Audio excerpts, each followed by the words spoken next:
He is Japan's last authentic ninja. Since he was a kid, he's trained all the ninjutsu,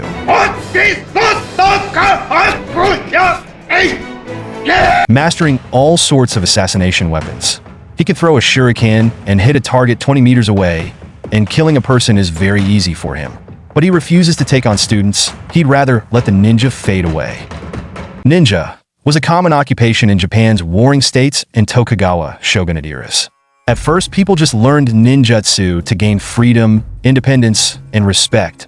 Over time, it turned into a specialized profession, with ninjas working mainly as assassins, scouts, and spies.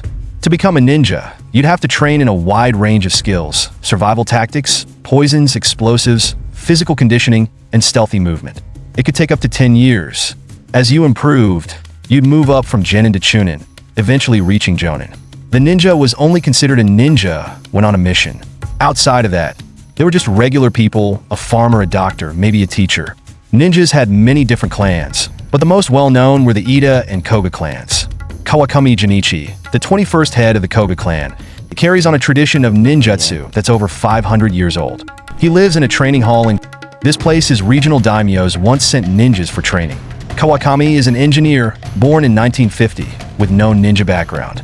But when he was 6, he met a man named Masadu Ishida, a traveling medicine seller who claimed to be one of the last living ninjutsu practitioners. Masadu saw potential in Kawakami and took him on as a student. But for years, he didn't teach him ninjutsu. Instead, Kawakami always practiced quietly entering and leaving rooms that made him think he was being trained to be a thief. When Kawakami was 11, he began learning real ninjutsu techniques. To build his focus, he'd stare into a candle flame for hours until he felt he was inside it. To sharpen his hearing, he practiced listening to a needle drop onto a wooden floor in the next room. He climbed walls, jumped from heights, and learned to mix chemicals for explosions and smoke. He was trained to handle extreme heat and cold, and even to survive for days without food or water. Now, his body can dislocate joints at will to adapt to any situation.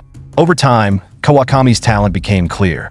He's the only ninja in 500 years to fully master every technique he was taught. At 19, he inherited his master's title along with a collection of secret scrolls and ancient tools. Now, Kawakami is 70, but he still works out daily and keeps his weight under 60 kilograms, something essential for being a ninja. Ninjas have become a big part of Japanese culture, from Naruto to Ninja Turtles, always wrapped in a bit of mystery. But are real ninjas anything like the ones in movies and shows? In Naruto, ninjas can run on water or vanish in an instant. But Kawakami says that is impossible because no matter how much you train, ninjas were people.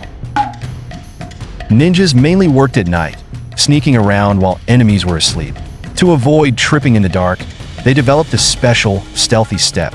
This meant lifting their legs higher than usual while walking. One of the most iconic moves in Naruto is the ninja run, with arms stretched back and the body leaning forward. Kawakami actually agrees with this style, but notes a difference. Real ninjas often carried weapons at their waists, so they keep their hands on the weapons to prevent noise while running. Leaning forward helped them move fast, and they would step in sync with their shoulder movement. For example, stepping forward with the right foot meant moving the right shoulder forward. It's different from how we usually run or walk. Kawakami does know hundreds of these seals, but they don't summon fire, water, or lightning.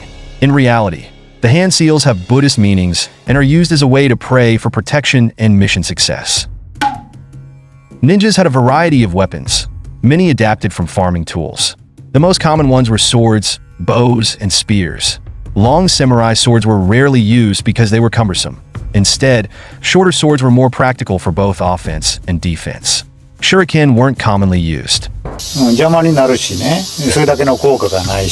Kunai served multiple purposes. They were useful for digging or weeding and could be embedded in rocks or trees to help ninjas climb. In anime, Hyorogan is this small, round black pill that ninjas eat on missions to replace food and give them a boost of energy. Actually, Hyorogan exists in real life. It's made with ingredients like buckwheat flour, ginger, licorice root, ginseng, and a few other herbs. They grind everything into powder, mix it with hot water, roll it into little balls, and let them dry for at least a day. The harder, the better.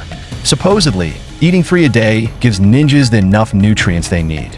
But the taste isn't for everyone. Kawakami is currently a distinguished professor at Mie University and runs the Ninja Museum and teaches students the basics of ninjutsu. But he's never really thought about taking on an apprentice to pass down everything he knows. He says that in ancient time of Japan, ninjas were essential for espionage and assassination. But in today's world, with all the advancements in technology, the role of a ninja has lost its relevance. Instead of trying to keep it alive in the real world, it might be better for ninjas to stay alive in people's imaginations and in stories. Thanks for watching and subscribe for more videos.